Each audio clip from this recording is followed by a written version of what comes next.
Man cannot discover new oceans unless he has the courage to lose sight of the shore. André Gide. Marie-Louise von Franz, a Swiss psychologist, observed a troubling trend in the mid-20th century. Many men and women who had already reached adulthood remained psychologically immature.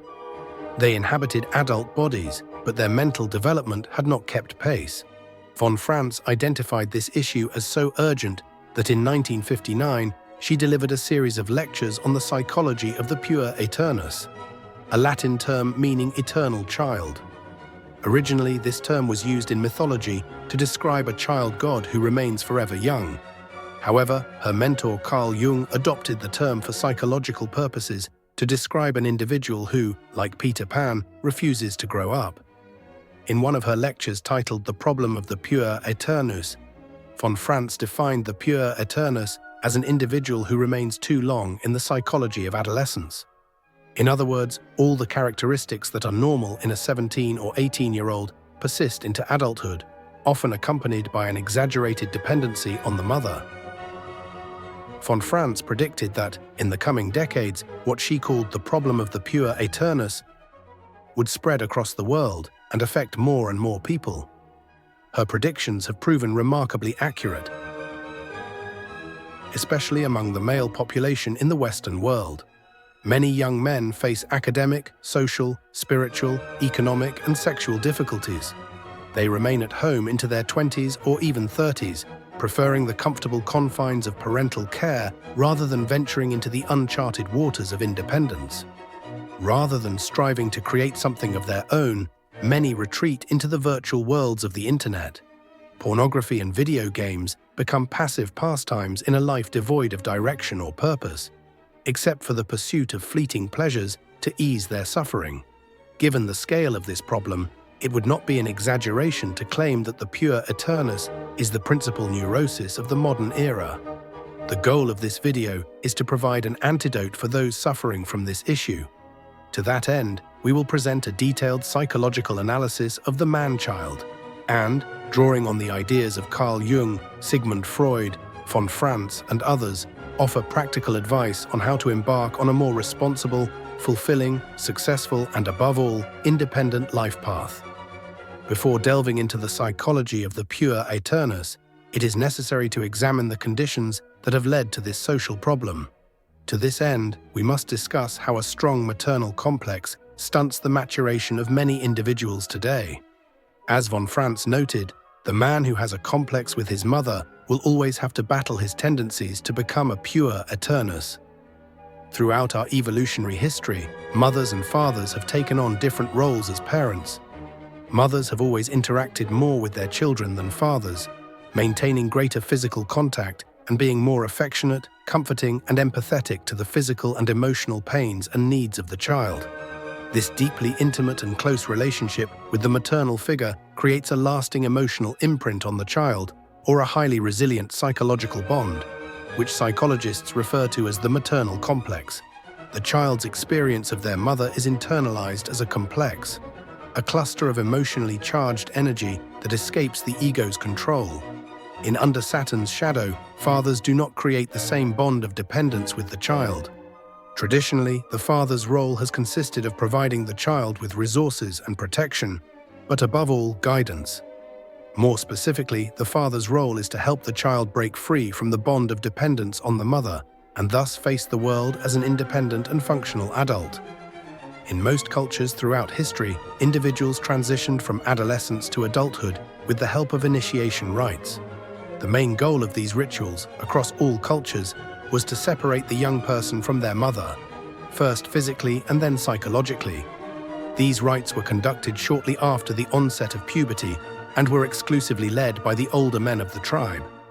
Women were generally forbidden from observing or participating in these rituals.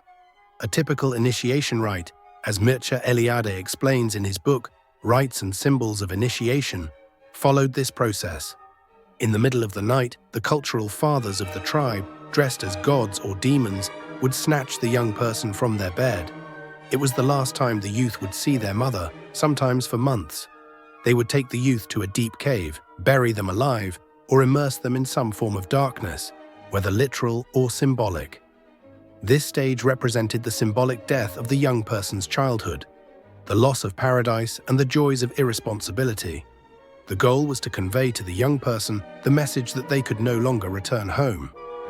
After the symbolic death of childhood, a rebirth ceremony would take place, marking the young person's transformation into a mature adult.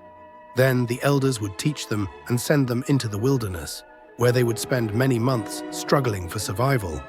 Upon their return, they would be welcomed into the tribe as an adult member, and from that moment on, they were expected to have overcome their maternal complex. Immaturity and dependence were no longer acceptable. Given the intensity and sometimes violent nature of these initiation processes, it seems that our ancestors understood that separating a young person from their mother was a monumental task that required deliberate measures.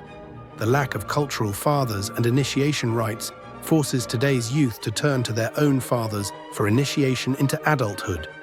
Unfortunately, not all fathers are able to provide this guidance to their children. To do so, the father must be strong and independent, emotionally present in the child's life, and capable of demonstrating by example that there is something worth fighting for in this world. Because to successfully encourage a young person to break away from the comforts of childhood, one must be convinced that there is somewhere worth going. Children also need to see their fathers in the world. They need them to demonstrate how to behave, how to work, how to recover from adversity. They require the activation of their inherent masculinity, both through external modeling and direct affirmation. James Hollis, in Under Saturn's Shadow, cites a broad study in which only 17% of American men reported having had a positive relationship with their father during their youth. In most cases, the father was absent, either physically or emotionally. Reflecting on this statistic, psychotherapist James Hollis writes, "If this startling statistic even approaches the truth, something large and tragic has happened to one of nature's critical balances. It is no surprise, then, that the issue of the man-child occupies such a prominent place in our era. The effects of an absent father are compounded by the impact this situation has on the mother. It creates a scenario in which, first, the mother tends to be more involved in raising the child to compensate for the lack of a male figure in the child's life. Second, the father's failure to provide love and support to the mother creates an emotional hunger in her that she attempts to satisfy through her relationship with the child. This situation creates a perfect storm in which the mother transforms into what Jungians call the devouring mother, overprotecting and suffocating the child, becoming involved in every aspect of their life.